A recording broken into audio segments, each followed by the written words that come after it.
ઘૂસી ઘાતક હથિયારો વડે હુમલો કરી તોડફોડ અને ખાનગી હથિયારો ઝડપાયાની સિયોરી પોલીસ સ્ટેશનમાં ફરિયાદ દાખલ કરવામાં આવી।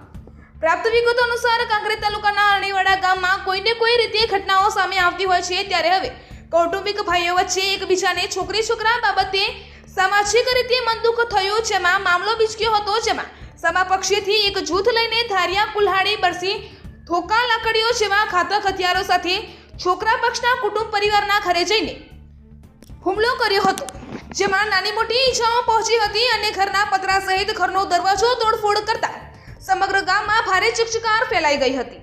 ત્યારે છોકરા પક્ષના મહિલાઓ સહિત બાળકો અને પુરુષો ઘરમાં સંતાઈ ગયા હતા, ત્યારે તેમનો જીવ બચ્યો હતો અને પછી સિયોરી પોલીસ સ્ટેશનમાં જાણ થતાં પોલીસે તાત્કાલિક અસરથી ઘટના સ્થળે પહોંચીને મામલો થાળે પાડીને બંને પક્ષના લોકોને સિયોરી પોલીસ સ્ટેશનમાં લાવ્યા હતા અને ફરિયાદ દાખલ કરવા ચક્રો ગતિમાન કર્યા છે, જેમાં 2 મહિલા અને 7 પુરુષ વ્યક્તિ સામે રાયોટિંગનો ગુનો દાખલ કરવામાં આવ્યો છે અને વધુ તપાસ હાથ ધરાઈ છે। જો કે ચૂંટણી નજીક આવી રહી છે, ત્યારે હવે પોલીસ દ્વારા કડક પગલાં ભરી કાયદો વ્યવસ્થા જળવાઈ રહે તેવી આશા ફરિયાદી પક્ષેથી રખાઈ છે। ત્યારે હવે તોડફોડ કરનાર ઇસમો વિરુદ્ધ કડક કાર્યવાહી કરવામાં આવતા આવા માથાભારે તત્વોમાં ભારે ફફડાટ ફેલાયો છે। અહેવાલ ચંદીભાઈ ઠક્કર, સિયોરી, કાંકરેજ। મારું નામ સોલંકી પાલસિંહ શિવાજી,